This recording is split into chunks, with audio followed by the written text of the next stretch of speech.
Rieccoci cari telespettatori, ben ritrovati con noi, ben ritrovato anche il presidente di Confapi Padova, Marco Trevisan, grazie di essere qui con noi Presidente, di dedicarci del tempo e sappiamo che lei è impegnatissimo, però ogni tanto, vista la rappresentatività da lei costituita, piccole e medie imprese del territorio del Padovano che sono emblematiche un po' per capire gli asset, come si stanno configurando, la situazione qual è doveroso anche raccontarlo ai nostri telespettatori, sia che siano lavoratori di aziende, sia che siano imprenditori o partite IVA, perché l'andamento delle realtà aziendali condiziona l'economia del territorio ineluttabilmente e noi a nostra volta, le nostre aziende sono condizionate da asset ben più grandi e importanti. E allora facciamo un po' il punto. Come stanno andando le aziende? Settori vari, vero? Intanto buongiorno. Le aziende stanno un po' soffrendo, l'economia in generale è un po' in crisi, è una crisi diversa dalle precedenti, devo dire che i cicli economici sono sempre più difficili da prevedere, è una crisi molto a macchia di leopardo, ci sono settori che vanno bene, settori che vanno meno bene. Se il PIL nel complesso cresce vuol dire che ci sono settori che stanno andando bene, che stanno crescendo, non cresce moltissimo per cui ce ne sono altri che soffrono. In particolare il settore auto, non sono il primo a raccontarlo, è in grossa, fortissima difficoltà, trascinato dalla crisi che è partita dalla Germania, che si sta estendendo a tutto il sistema produttivo europeo. La moda, il tessile sono in difficoltà, l'industria, il metalmeccanico sono in forte difficoltà.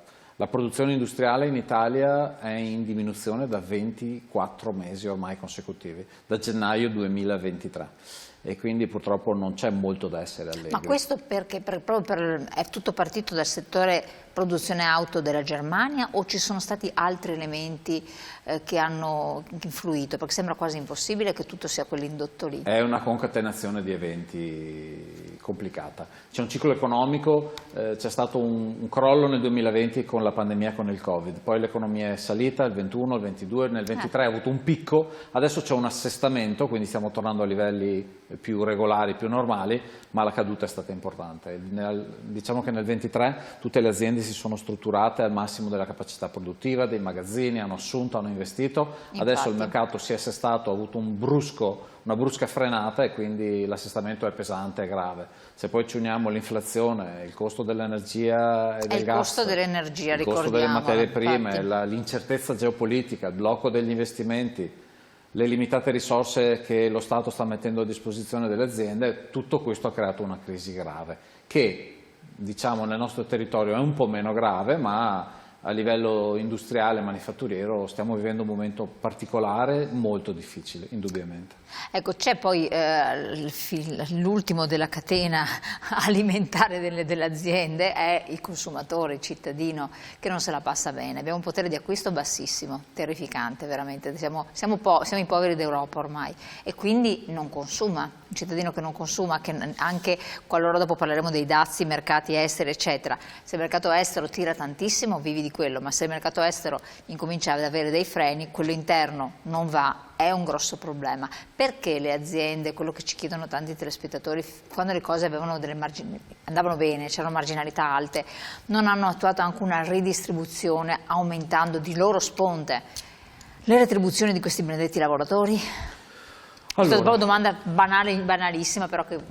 È vero che c'è una crisi dei consumi, c'è un calo degli investimenti, la propensione ad investire è calata ed altrettanto si può dire per i consumi. Quindi queste sono due fra le cause di questo momento di difficoltà economica. Se da un lato gli imprenditori hanno rallentato gli investimenti, di sicuro le persone, la gente ha rallentato i consumi, un po' per l'incertezza, un po' per prudenza, che è naturalmente una caratteristica nostra, del nostro paese, un po' per la innata propensione al risparmio che abbiamo da sempre in Italia, per cui la gente ha frenato un po' e ha cominciato a accumulare insomma a limitare i danni aspettando tempi migliori.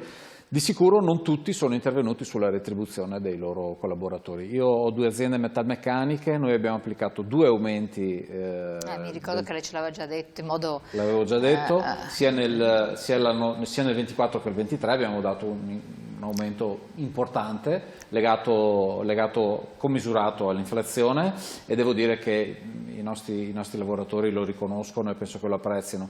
Non tutti i contratti sono stati rinnovati. Però vede la lungimiranza di pochi che non trascina altri, per cui dopo ci si trova in una situazione un po' impantanata, insomma, tutto sommato. Cioè, parlavo con un responsabile del settore auto, diceva la gente non ha soldi per comprare le macchine, è tristissimo, e le macchine costano di più. Guarda, io credo che gli imprenditori abbiano una responsabilità sociale importante, che devono esercitare quando fanno beneficenza a fine anno, ma certo, soprattutto tutti i giorni nella loro azienda. Noi abbiamo delle persone, abbiamo delle famiglie, le loro famiglie, siamo responsabili del loro tenore di vita, della loro soddisfazione nel posto di lavoro, ma anche di conseguenza al di fuori. E devo dire che non è facile, quando però le cose sono difficili per l'azienda, non è facile vedere l'imprenditore che asseconda questa necessità. Io cerco di farlo, cerco come associazione di portarlo avanti. Confappi Padova si è impegnata a livello sociale, si impegna regolarmente a livello sociale per sostenere delle iniziative. Da quest'anno per esempio sosteniamo la fondazione TCD, che è la fondazione di Padova per la terapia cellulare del diabete. Abbiamo raccolto 10.000 euro con la nostra cena di fine anno, che è una piccola cosa, ma è un segno che io trovo bello e importante, ed è questo un gesto che gli imprenditori dovrebbero fare con regolarità, ma soprattutto nella quotidianità lavorare e far star bene i loro dipendenti. Quindi voi siete un po' da stimolo, insomma, in qualche modo, per cercare di dare degli input diversi. È giusto così, e non è solo responsabilità sociale, è anche interesse dell'imprenditore. Trattenere i dipendenti, i collaboratori, fidelizzarli, farli sentire a casa loro. Il nostro scenario vede un calo demografico pesante che nei prossimi anni peggiorerà, quindi la già forte scarsità di manodopera, di disponibilità di manodopera qualificata peggiorerà. Quindi credo che sia un investimento anche a medio-lungo termine per ogni imprenditore trattenere, formare, motivare e coinvolgere i propri dipendenti, non solo quelli migliori ma tutti, perché poi la squadra è fatta del centravanti che fa gol, ma anche del terzino che difende, o del portiere o dell'allenatore. Quindi tutta la squadra va coinvolta, motivata, trattenuta, e bisogna investire sul medio-lungo termine. Le politiche di breve termine non portano da nessuna parte. C'è il sentiment qual è tra gli imprenditori in generale? C'è ancora bisogno di manodopera, c'è ancora ricerca di personale in modo così esasperato come è stato in passato, e c'è ancora questa fuga da parte dei giovani verso altre lidi, l'estero? Guardi, in questo momento, allora sì, la risposta è sì, c'è la scarsità di manodopera e di personale qualificato. Credo che ci sia, che i numeri ci dicano che c'è una fuga di cervelli italiani verso l'estero. Statisticamente tratteniamo pochi dei nostri talenti, e di sicuro ne attiriamo pochi dall'estero. I nostri ragazzi spesso vanno in paesi, ma non c'è reciprocità. Sono pochi i ragazzi promettenti che dall'estero vengono in Italia. Il problema della disponibilità di manodopera in questo momento è meno impellente, meno grave, proprio perché mancano gli ordini. È un momento di crisi, mancano gli ordini. Io personalmente ho ridotto gli straordinari, però non ho fatto ricorso a cassa integrazione, credo che sia l'ultima mossa proprio quando si è con le spalle al muro. Non ho ridotto assolutamente l'organico, anzi, però mi rendo conto che questo è un momento difficile, per cui non è il problema numero uno in questo momento la disponibilità di manodopera, o comunque di personale qualificato. Però lo è stato fino a poco tempo fa. Lo è stato e lo tornerà ad essere fra poco, perché quindi restiamo in le aziende ci sono, quando il volano dell'industria ripartirà il problema si ripresenterà con la gravità che aveva prima. Allora, il volano dell'industria che si riprende è fondamentale, però ci sono dei piccoli intoppi nel frattempo che voi avete, che anche lei ha analizzato attentamente, ovvero i dazi di Trump. Questa salita di Trump ha un po' così destabilizzato, anche perché poi quando dice una cosa in realtà la fa, e l'ha già incominciato ad applicare. Ma cosa vuol dire, spieghiamolo anche in parole semplici, applicare dei dazi per le nostre realtà?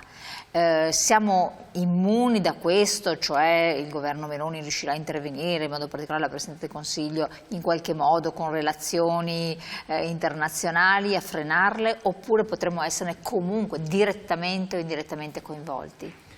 Allora, cosa sono i dazi? I dazi sono delle tasse che Trump imporrà sulle merci che vengono esportate negli Stati Uniti. Quindi quello che esce da noi e che entra negli Stati Uniti. In Italia l'export è una delle grandi virtù della nostra economia. Gli Stati Uniti sono il secondo mercato per importanza in Italia. Dopo la Germania? Dopo la Germania, per cui evidentemente il tema ci tocca da vicino e ci preoccupa. Cosa significa? Le nostre merci vengono appesantiti di un costo ulteriore quando vengono appunto esportate negli Stati Uniti, rendendoci meno competitivi nei confronti della concorrenza, ovviamente in primis della concorrenza statunitense. Ovviamente questo Trump lo fa per favorire la propria industria, lo fa per mitigare il surplus, l'avanzo commerciale che l'Italia, l'Unione Europea e tanti paesi vantano nei confronti degli Stati Uniti, che sono un grande mercato, che quindi attirano molte merci, e quindi quasi tutti i paesi sono in surplus commerciale nei confronti degli Stati Uniti. Questa è una minaccia per un paese esportatore come il nostro, è una minaccia per il nostro territorio, che è fatto di aziende che esportano, viaggiano, si danno da fare, e quindi il pericolo c'è ed è tangibile. Parliamo di numeri di decine di miliardi di export verso gli Stati Uniti che sono potenzialmente a rischio. D'altro canto va detto anche però che Trump è già stato presidente degli Stati Uniti in un'intera un'epoca diversa. In un'epoca diversa, però anche lì aveva applicato dei dazi che non ci hanno messo in gravissima difficoltà, quindi voglio vedere qualcosa di ottimistico dicendo la Meloni sta costruendo un rapporto, credo, privilegiato con gli Stati Uniti, con Trump. Credo e spero che comunque siamo paesi amici da sempre, per cui mi aspetto e spero che i dazi vengano un po' quantomeno ammorbiditi nei nostri confronti e che quindi la partnership commerciale fra Italia e Stati Uniti continui ad essere positiva e reciprocamente Perché conveniente. dalle indagini di fabbrica, che è il vostro nucleo produttivo di analisi eccetera di Confapi, emergerebbero 76 milioni di euro che perderebbero le aziende padovane, per arrivare a 465 milioni se la prospettiva si allarga al Veneto. Non sono noccioline. Non sono noccioline e spero che sia il worst case, il caso peggiore, nel caso in cui tutti i dazi prospettati o forse minacciati venissero applicati. Va anche detto che mi sembra di intuire che la strategia di Trump è spararla grossa, spaventare l'antagonista commerciale per poi trovare un accordo e applicare dei dazi più moderati o delle misure più moderate e più ragionevoli, anche perché non va dimenticato che i dazi portano un aumento dei prezzi poi negli Stati Uniti, scatenano un ritorno dell'inflazione, che è la stessa inflazione che tutti al mondo stanno combattendo e stiamo combattendo da alcuni anni, e buttare benzina sul fuoco dell'inflazione in un momento in cui le prospettive sono abbastanza incerte non è sicuramente una mossa Perché è lungimirante. colpita anche l'Italia, si chiedono le aziende? Perché? Perché l'Italia è colpita da questi dazi, visto che sono stati fatti mirati e anche con delle ragioni ben precise, da un lato frenare l'arrivo della droga, vedi il Messico, dall'altro il Canada, sono tutte